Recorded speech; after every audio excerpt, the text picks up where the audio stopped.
part of the day. I took the horses up to the stall, went to the barroom, ordered drinks for all. 2 days in the saddle, though my body hurt, it been summer. I took off the shirt, I tried to wash off some of that dusty dirt. West Texas cowboys, well, they're all around. With liquor and money, well, they're loaded down. So soon after they're dead, though it seems a shame, you know my uncle, he starts playing the game. You know how old Jack take the name.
Taught me good love, taught me I know, taught me so well, like I that go.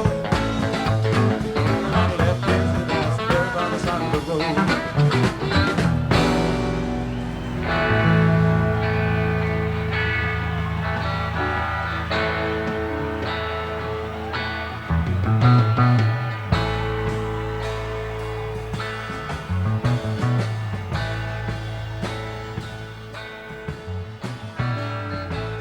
This series of cassettes is intended to give a complete, word-for-word recorded version of the big book, Alcoholics Anonymous, including the following: the preface, the 3 forewords, the first 11 chapters, Dr. Bob's Nightmare, and Alcoholics Anonymous number 3. Preface. This is the 3rd edition of the book, Alcoholics Anonymous. The first edition appeared in April 1939, and in the following 16 years, more than 300,000 copies went into circulation. The second edition, published in 1955, reached a total of more than 1,150,000 copies. Because this book has become the basic text for our society and has helped such large numbers of alcoholic men and women to recovery, there exists a sentiment against any radical changes being made in it. Therefore, the first portion of this volume, describing the AA recovery program, has been left untouched in the course of revisions made for both the second and the third editions. The section called The Doctor's Opinion has been kept intact, just as it was originally written in 1939 by the late Dr. William D. Silkworth, our society's great medical benefactor. The second edition added the appendices, the 12 traditions, and the directions for getting in touch with AA. But the chief change was in the section of personal stories, which was expanded to reflect the fellowship's growth. Bill's story, Dr. Bob's Nightmare, and 6 other personal histories from the first edition were retained. 30 new stories were added, and the story section was divided into 3 parts. In this third edition, Part 1, Pioneers of AA, stands unchanged. 9 of the stories in Part 2, They Stopped in Time, are carried over from the second edition. 8 new stories have been added. In Part 3, They Lost Nearly All, 8 stories have been retained, 5 are new. All changes made over the years in the Big Book, AA members' fond nickname for this volume, have had the same purpose: to represent the current membership of Alcoholics Anonymous more accurately, and thereby to reach more alcoholics. If you have a drinking problem, we hope that you may pause in reading one of the 44 personal stories and think, yes, that happened to me. Or more important, yes, I felt like that. Or most important, yes, I believe this program can work for me too. Forward to first edition. This is the forward as it appeared in the first printing of the first edition in 1939.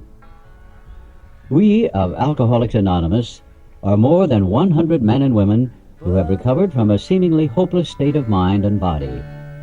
To show other alcoholics precisely how we have recovered is the main purpose of this book. For them, we hope these pages will prove so convincing that no further authentication will be necessary. We think this account of our experiences will help everyone to better understand the alcoholic. Many do not comprehend that the alcoholic is a very sick person. And besides, we are sure that our way of living has its advantages for all. It is important that we remain anonymous, because we are too few at present to handle the overwhelming number of personal appeals which may result from this publication. Being mostly business or professional folk, we could not well carry on our occupations in such an event. We would like it understood that our alcoholic work is an avocation. When writing or speaking publicly about alcoholism, we urge each of our fellowship to omit his personal name, designating himself instead as a member of Alcoholics Anonymous. Very earnestly, we ask the press also to observe this request, for otherwise we should be greatly handicapped. We are not an organization in the conventional sense of the word. There are no fees or dues whatsoever. The only requirement for membership is an honest desire to stop drinking. We are not allied with any particular faith, sect, or denomination, nor do we oppose anyone. We simply wish to be helpful to those who are afflicted.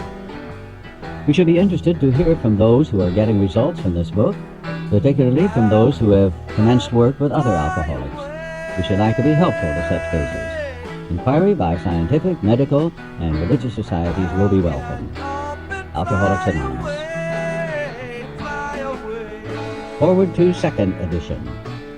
Figures given in this forward describe the fellowship as it was in 1955. Since the original forward to this book was written in 1939, a wholesale miracle has taken place. Our earliest printing voiced the hope that every alcoholic who journeys will find the fellowship of Alcoholics Anonymous at his destination. Already, continues the early text, 2s and 3s and 5s of us have sprung up in other communities. 16 years have elapsed between our first printing of this book and the presentation in 1955 of our second edition. In space, Alcoholics Anonymous has mushroomed into nearly 6,000 groups, whose membership is far above 150,000 recovered alcoholics.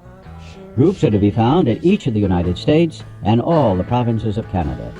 AA has flourishing communities in the British Isles, the Scandinavian countries, South Africa, South America, Mexico, Alaska, Australia, and Hawaii. All told, promising beginnings have been made in some 50 foreign countries and U.S. possessions. Some are just now taking shape in Asia.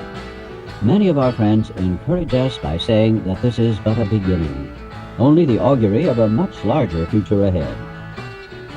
The spark that was to flare into the first AA group was struck at Akron, Ohio in June 1935 during a talk between a New York stockbroker and an Akron physician. 6 months earlier, the broker had been relieved of his drink obsession by a sudden spiritual experience, following a meeting with an alcoholic friend who had been in contact with the Oxford groups of men. He had also been greatly helped by the late Dr. William D. Silkworth, a New York specialist in alcoholism who is now accounted no less than a medical saint by AA members, and whose story of the early days of our society appears in the next pages. From this doctor, the broker had learned the grave nature of alcoholism. Though he could not accept all the tenets of the Oxford groups, he was convinced of the need for moral inventory, confession of personality defects, restitution to those harmed, helpfulness to others, and the necessity of belief in and dependence upon God. Prior to his journey to Akron, the broker had worked hard with many alcoholics on the theory that only an alcoholic could help an alcoholic. But he had succeeded only in keeping sober himself. The broker had gone to Akron on a business venture which had collapsed, leaving him greatly in fear that he might start drinking again. He suddenly realized that in order to save himself, he must carry his message to another alcoholic. That alcoholic turned out to be the Akron broker. This physician had repeatedly tried spiritual means to resolve his alcoholic dilemma, but had failed. But when the broker gave him Dr. Silkworth's description of alcoholism and its hopelessness, the physician began to pursue the spiritual remedy for his malady with a willingness he had never before been able to muster. He sobered, never to drink again up to the moment of his death in 1950. This seemed to prove that one alcoholic could affect another as no non-alcoholic could. It also indicated that strenuous work, one alcoholic with another, was vital to permanent recovery. Hence, the two men set to work almost frantically upon alcoholics arriving in the ward of the Akron City Hospital. Their very first case, a desperate one, recovered immediately and became AA number 3. He never had another drink. This work at Akron continued through the summer of 1935. There were many failures, but there was an occasional heartening success. When the broker returned to New York in the fall of 1935, the first AA group had actually been formed, though no one realized it at the time. By late 1937, the number of members having substantial sobriety time behind them was sufficient to convince the membership that a new light had entered the dark world of the alcoholic. A second small group had promptly taken shape at New York. And besides, there were scattered alcoholics who had picked up the basic ideas in Akron or New York and were trying to form AA groups in other cities. It was now time, the struggling groups thought, to place their message and unique experience before the world. This determination bore fruit in the spring of 1939 by the publication of this volume. The membership had then reached about 100 men and women. The fledgling society, which had been nameless, now began to be called Alcoholics Anonymous, from the title of its own book. The flying blind period ended, and AA entered a new phase of its pioneering time. With the appearance of the new book, a great deal began to happen. Dr. Harry Emerson Fosdick, the noted clergyman, reviewed it with approval. In the fall of 1939, Fulton Oursler, then editor of Liberty, printed a piece in his magazine called Alcoholics and God. This brought a rush of 800 frantic inquiries into the little New York office, which meanwhile had been established. Each inquiry was painstakingly answered. Pamphlets and books were sent out. Businessmen traveling out of existing groups were referred to these prospective newcomers. New groups started up, and it was found to the astonishment of everyone that AA's message could be transmitted in the mail as well as by word of mouth. By the end of 1939, it was estimated that 800 alcoholics were on their way to recovery. In the spring of 1940, John D. Rockefeller Jr. gave a dinner for many of his friends, to which he invited AA members to tell their stories. News of this got on the world wires. Inquiries poured in again, and many people went to the bookstores to get the book Alcoholics Anonymous. By March 1941, the membership had shot up to 2,000. Then Jack Alexander wrote a feature article in the Saturday Evening Post and placed such a compelling picture of AA before the general public that alcoholics in need of help really deluged us. By the close of 1941, AA numbered 8,000 members. The mushrooming process was in full swing. AA had become a national institution. Our society then entered a fearsome and exciting adolescent period. The test that it faced was, could these large numbers of erstwhile erratic alcoholics successfully meet and work together? Would there be quarrels over membership, leadership, and money? Would there be strivings for power and prestige? Would there be schisms which would split AA apart? Soon AA was beset by these very problems on every side and in every group. But out of this frightening and at first disrupting experience, the conviction grew that AAs had to hang together or die separately. We had to unify our fellowship or pass off the scene. As we discovered the principles by which the individual alcoholic could live, so we had to evolve the principles by which the AA groups and AA as a whole could survive and function effectively. It was thought that no alcoholic man or woman could be excluded from our society, that our leaders might serve but never govern, that each group was to be autonomous, and there was to be no professional class of therapy. There would be no fees or dues. Our expenses were to be met by our own voluntary contributions.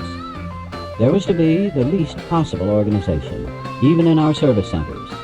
Our public relations were to be based upon attraction rather than promotion. It was decided that all members ought to be anonymous at the level of press, radio, TV, and films, and in no circumstances should we give endorsements, make alliances, or enter public controversies. This was the substance of AA's 12 traditions, which are stated in full on page 564 of this book. Though none of these principles had the force of rules or laws, they had become so widely accepted by 1950 that they were confirmed by our first international conference held at Cleveland. Today, the remarkable unity of AA is one of the greatest assets that our society has. While the internal difficulties of our adolescent period were being ironed out, public acceptance of AA grew by leaps and bounds. For this, there were two principal reasons. The large numbers of recoveries and reunited homes. These made their impressions everywhere. Of alcoholics who came to AA and really tried, 50% got sober at once and remained that way. 25% sobered up after some relapses, and among the remainder, those who stayed on with AA showed improvement. Other thousands came to a few AA meetings and at first decided they didn't want the program. But great numbers of these, about 2 out of 3, began to return as time passed. Another reason for the wide acceptance of AA was the ministration of friends in medicine, religion, and the press, together with innumerable others who became our able and persistent advocates. Without such support, AA could have made only the slowest progress. Some of the recommendations of AA's early medical and religious friends will be found further on in this book. Alcoholics Anonymous is not a religious organization. Neither does AA take any particular medical point of view, though we cooperate widely with the men of medicine, well as with the men of religion. Alcohol being no respecter of persons, we are an accurate cross-section of America. And in distant lands, the same democratic evening up process is now going on. By personal religious affiliation, we include Catholics, Protestants, Jews, Hindus, and a sprinkling of Muslims and Buddhists. More than 15% of us are women. At present, our membership is increasing at the rate of about 7% a year. So far, upon the total problem of several million actual and potential alcoholics in the world, we have made only a scratch. In all probability, we shall never be able to touch more than a fair fraction of the alcohol problem and all of its ramifications. Upon therapy for the alcoholic himself, we surely have no monopoly. Yet it is our great hope that all those who have as yet found no answer may begin to find one in the pages of this book, and will presently join us on the high road to a new freedom. Forward to third edition. By March 1976, when this edition went to the printer, the total worldwide membership of Alcoholics Anonymous was conservatively estimated at more than 1 million, with almost 28,000 groups meeting in over 90 countries. Surveys of groups in the United States and Canada indicate that AA is reaching out not only to more and more people, but to a wider and wider range. Women now make up more than 1/4 of the membership. Among newer members, the proportion is nearly 1/3. 7% of the AA surveyed are less than 30 years of age, among them many in their teens. The basic principles of the AA program, it appears, hold good for individuals with many different lifestyles, just as the program has brought recovery to those of many different nationalities. The 12 steps that summarize the program may be called Los 12 Pasos in one country, Les 12 Étapes in another, but they trace exactly the same path to recovery that was blazed by the earliest members of Alcoholics Anonymous. In spite of the great increase in the size and the span of this fellowship, at its core, it remains simple and personal.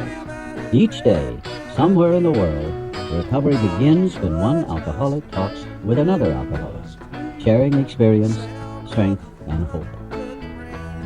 The footnotes on this page tell us that in 1978, more than 30,000 groups are meeting in over 90 countries. And in 1978, about one-third of the membership is composed of women, and 11% are 30 and under. The doctor's opinion. We of Alcoholics Anonymous believe that the reader will be interested in the medical estimate of the plan of recovery described in this book. Convincing testimony must surely come from medical men who have had experience with the sufferings of our members and have witnessed our return to health. A well-known doctor, chief physician at a nationally prominent hospital specializing in alcoholic and drug addiction, gave Alcoholics Anonymous this letter. To whom it may concern, I have specialized in the treatment of alcoholism for many years. In late 1934, I attended a patient who, though he had been a competent businessman of good earning capacity, was an alcoholic of a type I had come to regard as hopeless. In the course of his third treatment, he acquired certain ideas concerning a possible means of recovery. As part of his rehabilitation, he commenced to present his conceptions to other alcoholics, impressing upon them that they must do likewise with still others. This has become the basis of a rapidly growing fellowship of these men and their families. This man, and over 100 others, appear to have recovered. I personally know scores of cases who were of the type with whom other methods had failed completely. These facts appear to be of extreme medical importance. Because of the extraordinary possibilities of rapid growth inherent in this group, they may mark a new epoch in the annals of alcoholism. These men may well have a remedy for thousands of such situations. You may rely absolutely on anything they say about themselves. Very truly yours, William D. Silkworth, M.D. The physician who, at our request, gave us this letter has been kind enough to enlarge upon his views in another statement which follows. In this statement, he confirms what we who have suffered alcoholic torture must believe, that the body of the alcoholic is quite as abnormal as his mind. It did not satisfy us to be told that we could not control our drinking just because we were maladjusted to life, that we were in full flight from reality or were outright mental defectives. These things were true to some extent, in fact, to a considerable extent with some of us. But we are sure that our bodies were sickened as well. In our belief, any picture of the alcoholic which leaves out this physical factor is incomplete. The doctor's theory that we have an allergy to alcohol interests us. As laymen, our opinion as to its soundness may of course mean little, but as ex-problem drinkers, we can say that his explanation makes good sense. It explains many things for which we cannot otherwise account. Though we work out our solution on the spiritual as well as an altruistic plane, we favor hospitalization for the alcoholic who is very jittery or befogged. More often than not, it is imperative that a man's brain be cleared before he is approached, as he has then a better chance of understanding and accepting what we have to offer. The doctor writes, the subject presented in this book seems to be of paramount importance to those afflicted with alcoholic addiction. I say this after many years' experience as medical director of one of the oldest hospitals in the country treating alcoholic and drug addiction. There was, therefore, a sense of real satisfaction when I was asked to contribute a few words on a subject which is covered in such masterly detail in these pages. We doctors have realized for a long time that some form of moral psychology was of urgent importance to alcoholics, but its application presented difficulties beyond our conception. What with our ultra-modern standards, our scientific approach to everything, we are perhaps not well equipped to apply the powers of good that lie outside our synthetic knowledge. Many years ago, one of the leading contributors to this book came under our care in this hospital, and while here, he acquired some ideas which he put into practical application at once. Later, he requested the privilege of being allowed to tell his story to other patients here, and with some misgiving, we consented. The cases we have followed through have been most interesting. In fact, many of them are amazing.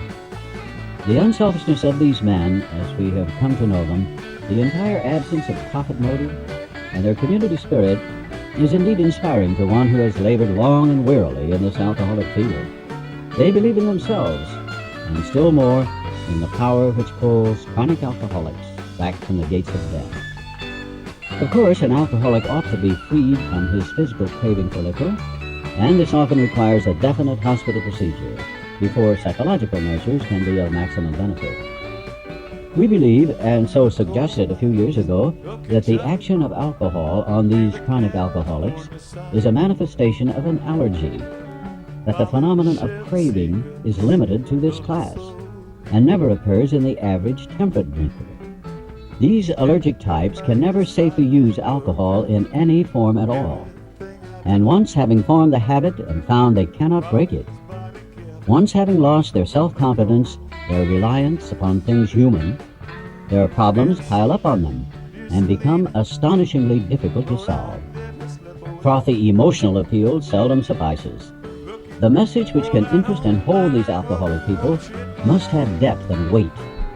In nearly all cases, their ideals must be grounded in a power greater than themselves if they are to recreate their lives.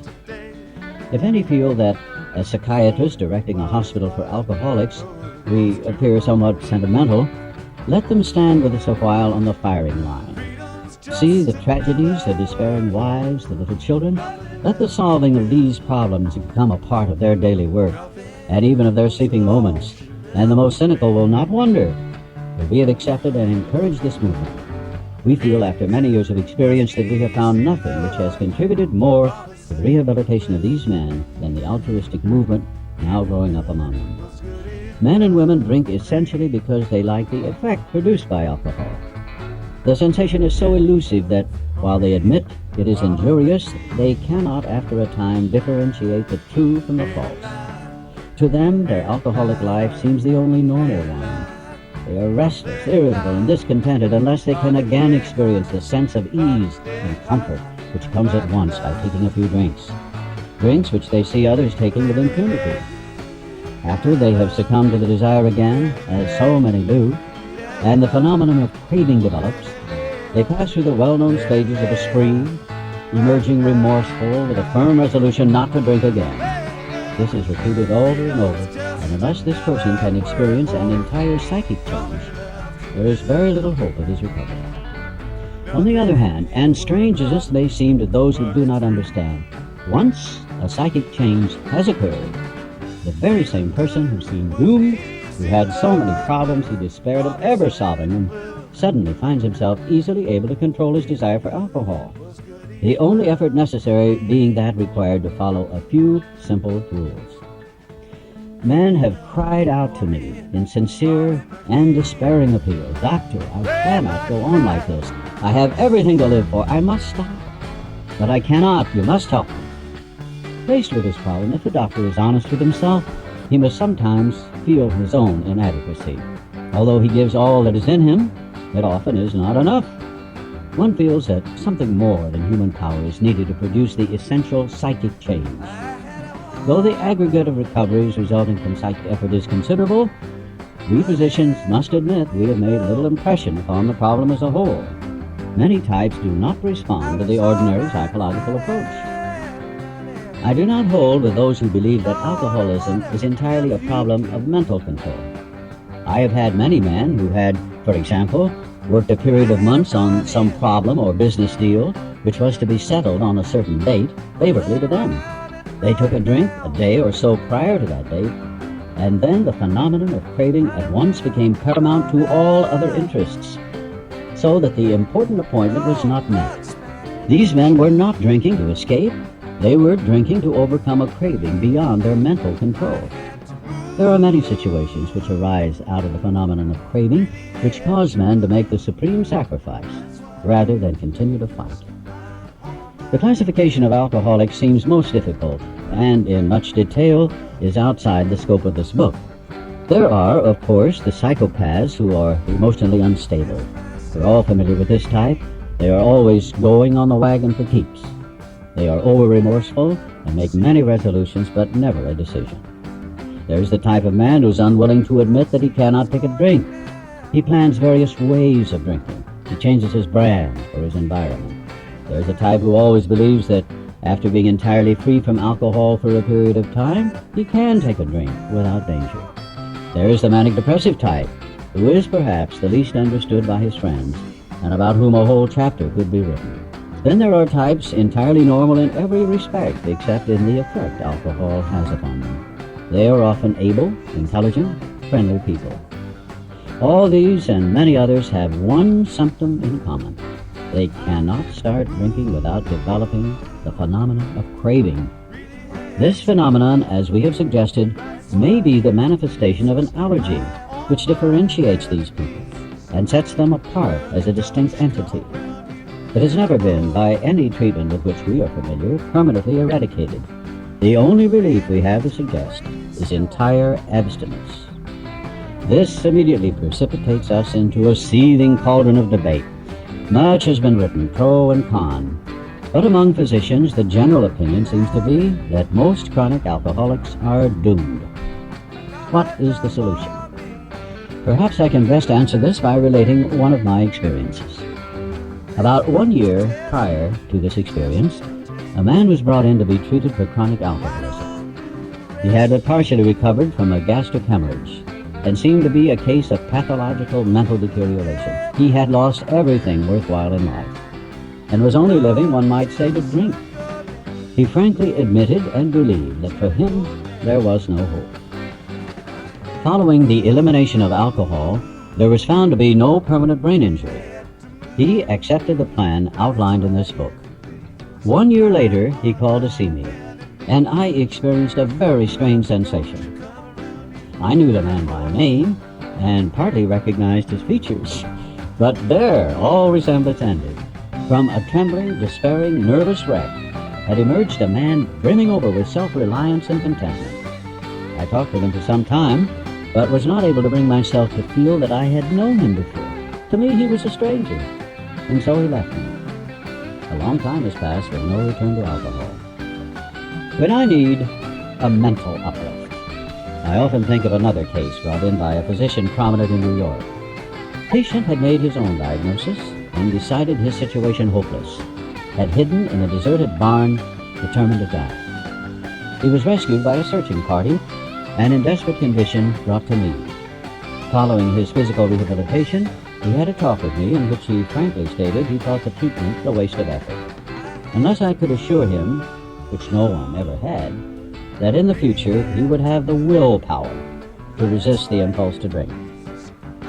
His alcoholic problem was so complex and his depression so great that we felt his only hope would be through what we then called moral psychology.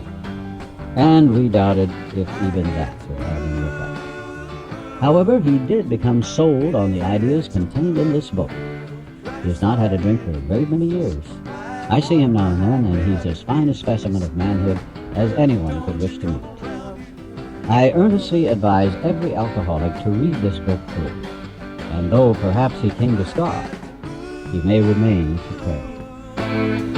William D. Silkwood. That's why